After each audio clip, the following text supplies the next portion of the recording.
কি শাক হয়? এইটো চেংমৰা বুলি কয় এনে অসমীয়াত। চেংমৰা। অকণমান তোমাৰ গেলেকনি জেগাত ওলায়, পিতলি জেগাত ওলায়। অ'কে। তাৰপিছত ইয়াক গাহৰি মাংসৰ লগত দিলেতো কথাই নাই, আৰু যিকোনো মাংসৰ লগত দি খাব পাৰে ইয়াক। চেংমৰা বোলা বস্তুটো? চেংমৰা বোলা বস্তুটো। আচ্ছা, এতিয়া এইটো চেংমৰাটো কেনেকৈ ধৰণে বনোৱা হ'ব? চেংমৰাটো দাংবডিৰ লগত বনোৱা হ'ব। এইটো ঠিকছে ফ্ৰাই কৰা হ'ব ইয়াত। তাৰপৰা এইফালে যে ৰঙালাও লৈ লৈছা? ৰঙালাওটো তোমাৰ ৰুটিয়ে ৰঙালাও খোৱা হ'ব। আচ্ছা, এই ৰুটিৰ ৰঙালাও নহয় জানো? ৰুটিৰ ৰঙালাও, এই আলুটো মানে শুকান ৰুটি হ'ব। এই আলুটো যে কাটি দিছে মানে ৰঙালাওটোৰ লগত সিজিবলৈ? সিজি যাব। আৰু এইফালে মা মছলা কি কি লৈছা? এইফালে ৰচুন আছে, আদা আছে, আৰু কিবা কিবি দিব। তোমাৰ মুখত জলকীয়া পৰিব। তাৰপৰা তোমাৰ মুখত সিমানেই আৰু এইফালে যে এই কিবা কিবি নতুনকৈ বস্তু কেইটা দেখিছোঁ, এইকেইটা কি বাৰু? এইটো এনেই চাৰগুনা বুলি কয়। চাৰগুনা? চাৰগুনা বস্তুটো ক'ত হয়? বস্তুটো আমাৰ বাৰীতে আছে।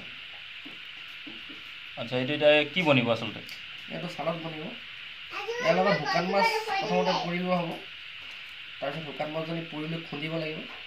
তাৰপৰা ৰচুনটো পুৰিব লাগিব, জলকীয়া পুৰিব লাগিব। তাৰপিছত বুট কেইটামান তিয়াই থোৱা আছে, বিলাহী পুৰিব লাগিব।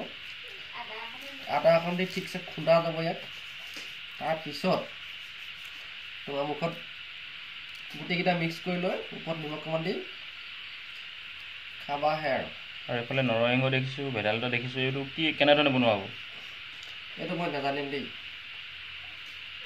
এইটো নৰসিংহ ভেদাইলতা তাৰমানে জলকীয়া দি, শুকান মাছ দি, আদা নহৰু দি পিনে শুকান মাছ পুৰি লৈ? শুকান মাছ পুৰিলে নহ'ব, এইটো এনেই বনিব। নৰসিংহটো তোমাৰ মাগুৰ মাছৰ লগত বনিব। এতিয়া তোমাৰ মাগুৰ মাছে নৰসিংহই? মাগুৰ মাছে নৰসিংহই। তোমাৰ তাত মধুৰিআম টেঙা দিয়া যাব।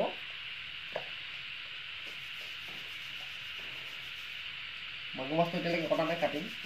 এইফালে বাল্টিঙত আছে, চোৱা, দেখুৱাই দিয়া বাল্টিংটো তুমি। ধুনুমান, এই মাগুৰ মাছকেইটা দেখুৱাই দিয়াচোন বাল্টিংটো। হাত নভৰাবা, ফুটিব দেই। ইয়াত মাগুৰ মাছ।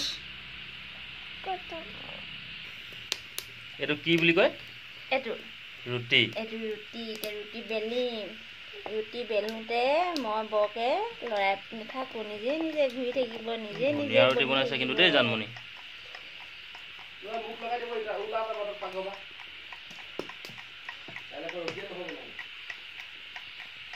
এতিয়া কি হ'ব আইটেমটো?